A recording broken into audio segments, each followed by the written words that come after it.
Could everybody hear the translation? Well, thank you very much indeed for the kind invitation to come to this wonderful city. It's a shame I'm not here for longer, but I'm sure I'll come back having had a small taste of Seville, as we call it, in English. Before I start, I'm just going to read a quotation. I was lying in my bed in a 4-person room. I was watching the nurses talking at the door. I could hear their voices clearly.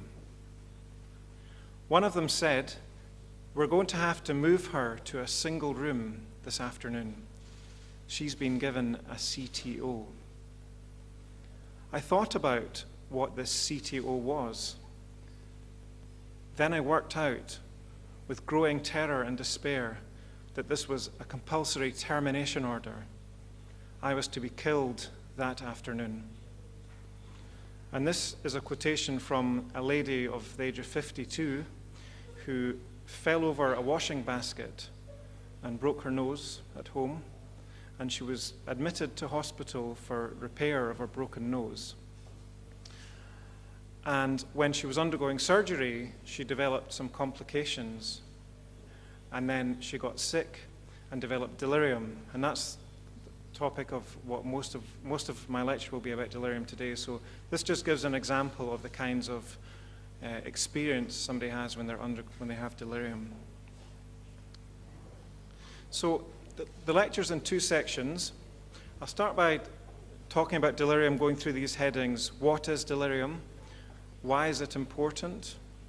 Its causes, its prevention and treatment, and some thoughts on the future of delirium research and clinical care of patients with delirium. And then I'll move on to talk about dementia. What is dementia? The size of the problem, prevention and treatment, and then some ideas about what treatments are on the horizon. But I've given a negative quotation to start with, and now to balance this, I want to give something a bit more positive, which is to talk about the famous lady Jeanne Calment. I don't know if anybody here has heard of this lady. She's very famous. But I love these facts about her, which I'll just quickly go through. When she was 13, she sold paint to Vincent van Gogh, whom she described as dirty, badly dressed, and disagreeable. And she was 14 when the Eiffel Tower was opened. She took up fencing when she was 85. She rode a bicycle till she was 100. She gave up smoking at 120. And to cap it all off, she released a rap CD when she was 121. And I hear that the only reason she stopped smoking was because she became blind and couldn't light the cigarettes properly. So this is an example of somebody who shows us the potential of the human being to age well and to live a very healthy life until really very great age. And because we are really many decades from that, most of us, we have to think positively about the improvements that can and should be made. Anyway, so on to delirium. So what is delirium? Well, this slide shows some of the terms that are used in clinical practice and in lay terms to describe this very common phenomenon. And I won't read them all, but I'll just read some of them. So acute confusional state is a commonly used term for delirium. ICU psychosis, so I don't know if anybody here has ever been in an intensive care unit or known somebody who's been in an intensive care unit, but about 80% of people in intensive care units have delirium. It's very common there. So sometimes people call it intensive care unit psychosis, but really the term that they're trying to refer to is delirium. On the right, there are some other terms which people might use more casually to describe delirium. So if somebody is described as a bit muddled, or confused, or flat, or agitated in hospital, this might be referred to this kind of change of mental state that often occurs in people who are sick, and that's what delirium is. So the core features of this condition are that it happens acutely, so very little delirium is chronic. Mostly it happens when people are unwell, something happens to their brain. And the core feature of delirium psychologically is inattention or deficits in attention. And many people have witnessed delirium, especially in older relatives, or sometimes people have even had it themselves, where somebody is unable to pay attention to a conversation for a long period of time. So they drift off or stare into space, or something distracts them. Like a doctor's bleep might go off, and then a patient, instead of listening to a conversation, may look over inappropriately to the other side of the room, and you're thinking, why are they not paying attention? So that's the kind of psychological deficit. There are other deficits which occur in this condition called, where there are problems with memory, change in arousal, so somebody can become very sleepy. So sleepy people in hospital often have delirium, or psychotic features, which I've mentioned already, so people can develop paranoid delusions. And there's a growing literature on post-traumatic stress disorder in patients with delirium, because the people really do believe that they were going to be killed or hurt when they were in hospital. And there's a very interesting story of a psychiatrist who developed delirium, and he wrote about this in the British Medical Journal. Some of his colleagues in psychiatry came to visit, and he was convinced that they were there to come and stab him, and he was fighting them off with all his strength. And he said that even now he still feels frightened about that episode. So why is delirium important? Because from the time of Hippocrates, people have talked about sickness causing changes in mental status. And mostly, people have always seen this as something to the side of the illness. So the actual illness is pneumonia or a broken bone, but they've ignored the mental consequences of this condition, seeing it as being to the side and of not really great importance. Unfortunately, it turns out that delirium is extremely important in all sorts of different ways, which I'll come to now. First thing to say is that delirium is very common. So 1 in 9 hospital patients have delirium. So in a hospital of 1,000 beds, that's more than 100 patients will have this condition at any one time. It's a serious thing to have. It's associated with a much greater increase in number of complications, in length of stay in hospital, which is important economically. I don't know about Spain, but in the UK we say that a day in hospital costs about £250. So if somebody has double the length of stay from 5 to 10 days, it's very expensive. And that's, if the patient needs it, they need it. But if we can find ways of reducing these kinds of costs, that's very important. Also, very importantly, people with delirium have a much greater risk of never going home again once they've come to hospital. That is, they need to go to live in a nursing home because their cognition, their mental state doesn't improve enough for them to go back and look after themselves independently. There's also a much greater increase in risk of death. So this graph shows mortality, that's death in delirium. Up here is survival rate, a percentage, and this is number of days along the bottom. And after 30 days, 1 in 5 people with delirium will be dead. And after a year, 3 in 5 will be dead. Another important thing about delirium is that it's linked with dementia. It's an indicator of dementia, so people with delirium often have dementia as well. And as I'll say in the dementia section of the talk, about 50% of dementia is never diagnosed. So delirium is important because it might reveal dementia in a patient who nobody has known that they've got it before. Delirium may also be important because it accelerates the process of dementia. Something about the brain injury that's happening at the time of delirium can push the dementia faster along the road. But in terms of more health service related issues, what's very astonishing is that 50% of delirium is missed by doctors and other healthcare professionals. It's also it's not researched very much, it's ignored and it's neglected. This is one of the reasons why there are no drug treatments for this condition. We do use antipsychotic drugs, like haloperidol, for example, to treat it. But we don't really have proper drug trials that really make a difference to patients that have this condition.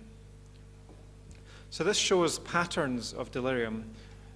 So here is cognition, and these are the kinds of patterns that you can sometimes see. So somebody at the top might just have a short period of delirium lasting a few days and recover completely.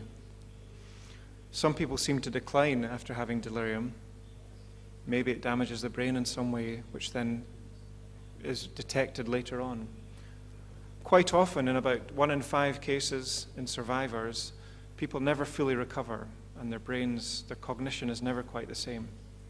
And people with dementia who have delirium, often it makes their dementia worse. What about causes? Now, it's a very complex field, but put very simply, anything that injures the brain can cause delirium. So here we might be talking about low oxygen, or low blood pressure, or low glucose, high carbon dioxide, drugs, all sorts of different drugs can lead to delirium. Stroke, which damages the brain, can cause delirium, and of course head injury. So anything that hurts the brain can lead to cognitive changes, which then a doctor would call delirium. But that's not the whole story, because quite often, and again, many people here may have know about this or even had personal experience of it, or have a relative who's had experience of this, that small infections of for example, a urinary tract infection can sometimes cause delirium, and somebody with a mild infection in the urine may not be very sick. They may not have a low blood pressure, they may not have a very high temperature, but their brain is really badly affected. They've got delirium. How is that? So we think that it's not just about direct injury to the brain, but it may be due to the body's stress response systems going wrong. Now, the hormone cortisol, which I'm sure everybody here has heard of, it's a major stress hormone. You need it to survive. If you don't have cortisol, you would die in a few days' time. But cortisol is at its best when it's only going high for 2 or 3 days. If it's high for longer than that, it can start doing a lot of harm to the brain and to other parts of the body. And we know that old people, especially those with some damage to the brain, for example, with dementia, the regulation of cortisol is impaired. So after a hip fracture, for example, which is common in older people, especially ladies, cortisol levels can go up to very high levels and stay high for weeks. So this might be one of the causes of delirium in these types of patients. And one amazing and horrifying statistic about the combination of delirium and hip fracture is that if you have a hip fracture and you have delirium, the death rate at 6 months is 40%. So if you know somebody who's confused after a hip fracture, almost half of these people will not be here 6 months after. We don't really know why that is, because no one's really done the research. Now, what about prevention, which is, as always, better than cure? And at the moment, the best evidence really just suggests that you need to look after the brain very well and give it the things that it needs: oxygen, water, food, sleep. And it might surprise you that in hospital it's quite difficult to deliver these things to patients because hospitals are very noisy, nurses are running around, they sometimes don't have the time to feed somebody properly. People who are agitated pull off oxygen masks. So these top 4 things are very difficult to achieve sometimes.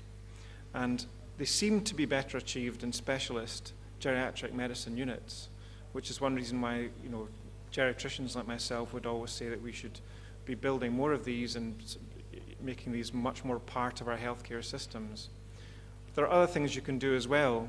If people are not able to hear properly because their hearing aid isn't working, or they can't see properly because their glasses are off, they're much more likely to become disorientated and distressed, and that can make delirium worse. So there are lots of simple things which are not to do with clever medicine, just to preserve that brain in as good a state as you can. Now, treatment involves looking after the brain, of course, all of these things. It also means expert medical care so that you treat the illness as fast and as effectively as you can.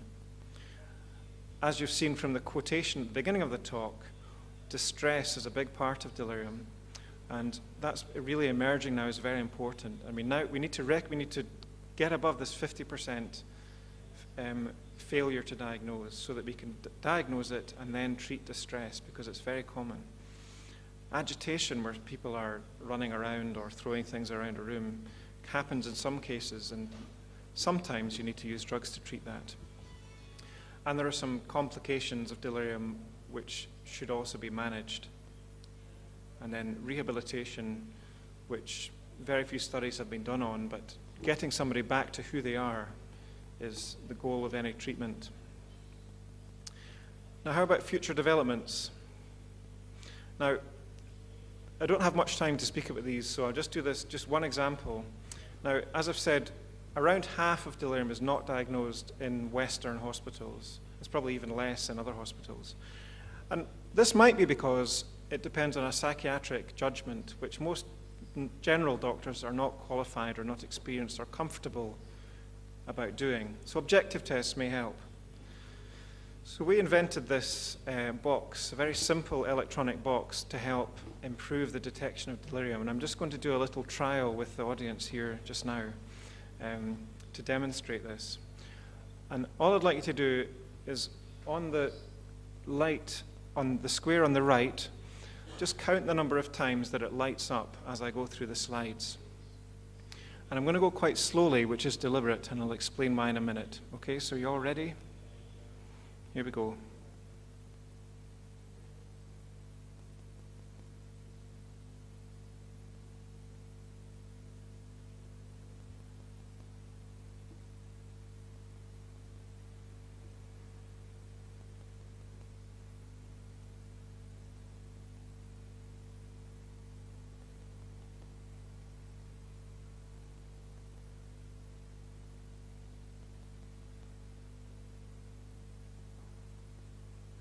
So I won't ask anybody to tell me, but just think to yourself, how many times did the light go on?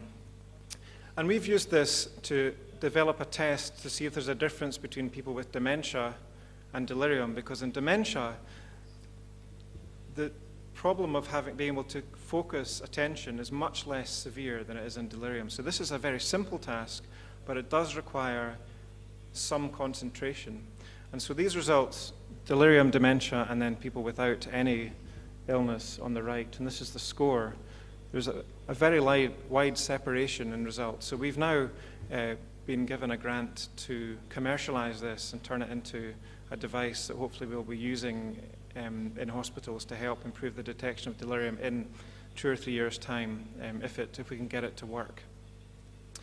Other developments in delirium, well, my main focus, I'm interested in detection and neuropsychology, but my main focus is understanding the mechanisms of how people with a mild infection can become very psychotic and distressed in a day or two, which is a mystery, and it's very important.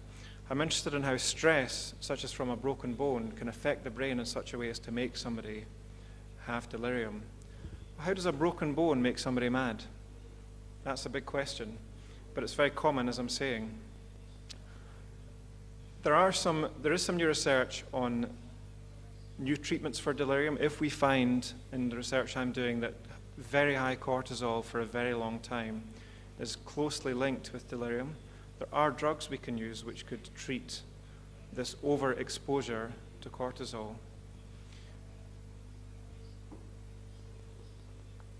And there are better antipsychotic drugs coming out, which hopefully we'll be able to use to reduce distress. And if we find a link between inflammation in the periphery, in the body, and brain disorder, maybe anti-inflammatory drugs will work. But because not many people are doing research into delirium, it takes a long time to do these things. And now, for the second section of the talk, I'd like to speak briefly about dementia. So what is dementia? Very simply, it's the product of probably more than 100 different kinds of brain damage which lead to loss of memory and other intellectual abilities serious enough to interfere with daily life. It's not just about memory and cognition, though, because many people with dementia also develop behavioral problems, change of personality. Sometimes people become very aggressive when they never were before. More often, actually, people become very passive, and they just sit there. They don't have any will to do things, to plan their lives, to do things. Depression is very common in dementia as well. And as I've said, there are more than 100 causes of dementia, from the very common ones, Alzheimer's disease, which is probably the cause of more than half of dementia. And Alzheimer's disease is a buildup of beta amyloid plaques in the brain and loss of nerve cells. Vascular disease is another major cause of dementia, and that's maybe one of the advances I'm mentioning today, is that the role of vascular disease in causing brain disorders like dementia is becoming much more recognized now. So this is from some of my work showing 3 people of the same age but with very different looking brains. And I think you can see that the one on the left looks quite healthy. The black space in the middle is fluid. I don't have a pointer, but you can see on the right, you can see the black space in the middle is wider, and that's extra fluid in the brain, which means that some brain tissue has been lost. And the one on the right is a typical appearance of somebody with Alzheimer's disease, where a lot of the brain's gone, probably 30%, which is quite a lot of brain capacity to lose. So the size of the problem. Now, I don't think it's an exaggeration to say that dementia is one of the greatest challenges facing Western societies, not just in medicine, but in general, because the sheer numbers of people who are going to be having dementia in the next few years is quite frightening. Already, in global terms, dementia is more expensive than cancer and cardiovascular disease combined, and the numbers will increase rapidly in the next few decades. And these are the kinds of arguments that are often used because they're economic arguments, but given that dementia causes a lot of suffering, we also have to see it as a major humanitarian catastrophe, that science has not really made much progress in developing treatments for dementia. It's also interesting to think that we see this as a problem of rich Western countries, and also countries like Japan and Australia. But in big countries like Brazil and China, there are also many millions of people with dementia in these countries too, and as countries become richer and social infrastructure improves, it's really a global problem. It's not just a problem for the West. So I'll now briefly discuss prevention and treatment. Now, the field of prevention of dementia has been very disappointing. We'd hoped that maybe the kinds of treatments that would help prevent stroke might help prevent the vascular disease which causes or contributes to a lot of dementia. That hasn't really come through. That might be because it's quite difficult to measure cognition compared to measuring something like a stroke, where if somebody loses the ability to move their right arm, that's relatively easy to measure compared to a change in a test, a cognitive test. But my strong impression from the evidence so far, even though we don't have the proper studies to really make it guaranteed, is that general health is very important in the prevention of dementia. The usual things that doctors keep saying, and we should take our own advice as well, of exercise, diet. We should eat, people in the UK should eat more like the Spanish. Recognizing vascular risk. Now, diabetes is also a condition which has got a very big undiagnosed rate. So about 40% of diabetes is not diagnosed.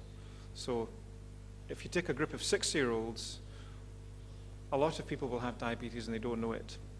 And it matters to diagnose diabetes because treatment makes a big difference to all sorts of serious outcomes like going blind, getting strokes, and probably getting dementia too. If you have diabetes, your risk of dementia is doubled. And that's Alzheimer's disease as well as vascular dementia. So as a society, if we really want to make a big impact on this rising tide of dementia, I think the simplest thing we can do right now is to make great efforts to diagnose risk factors for dementia from midlife, so from 45, 50 onwards. Pay very close attention to encouraging people to be slim, to take exercise, to avoid eating saturated fat, even if it's very tasty, the Iberian ham that I've been having, but see it as a luxury and not as a normal thing to eat. There are some drugs available for dementia treatment. Donepezil is one of them, and modestly effective in some patients. You have to try it because sometimes people really do benefit, but they often don't make that much difference. And actually, most of the treatment for dementia is not about drugs, it's about a system in place to support that patient. So good social care and engagement, keeping somebody active. I had a visit from a Spanish doctor a few years ago to my geriatric medicine unit, and I asked him, what's the difference? Is there a difference between how things work in Spain compared to here? And he says it's very similar. But one difference he noticed was that there were many more families in hospital wards in Spain than there were in the UK. So it was much more normal for families to be involved in the care of patients. And I hope that continues because that's really where most of the care of patients with dementia comes from, is families. And if people start saying, it's not my job, then that's going to make things much worse. So what treatments are on the horizon? Well, funding is going up quite rapidly now because of the huge socioeconomic risks of the dementia poses. And there are some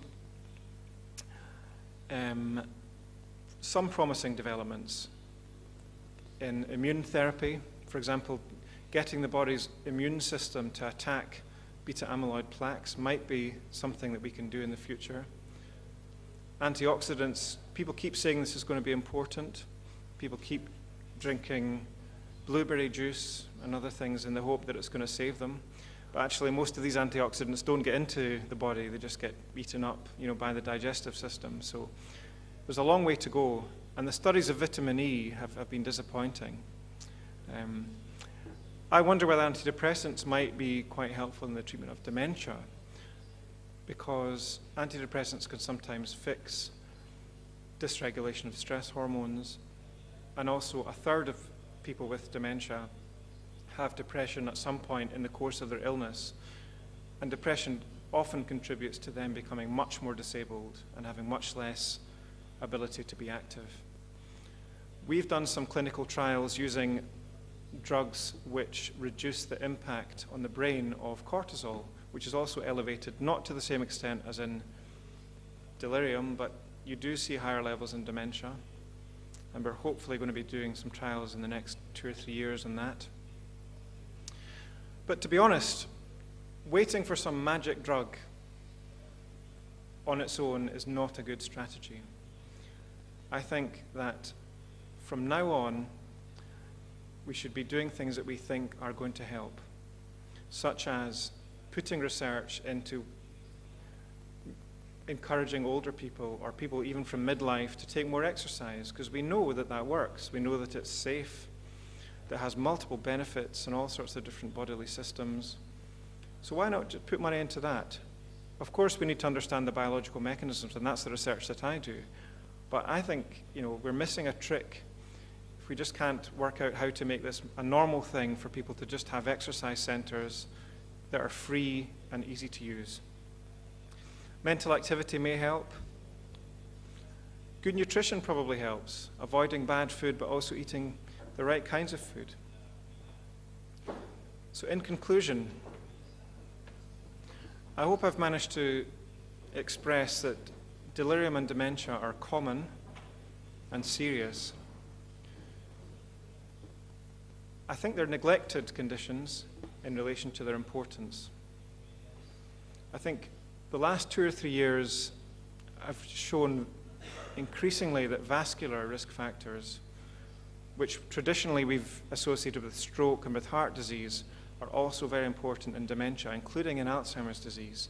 So in a way it's obvious, keeping the good blood supply to the brain is very important. The treatments that we have now are not very effective, and we urgently need to do research into better treatments. We need to adjust health and social care systems now to prepare for this rising tide of people with mental disability. And finally, I think it's important that we raise awareness. And my last slide is just to advertise the European Delirium Association, which I co-founded in 2006 and which now has about 300 members. And we've not met in Spain yet, but maybe we will one day. And anyone who's interested in the topic of delirium is welcome to visit our website. So thank you for your attention.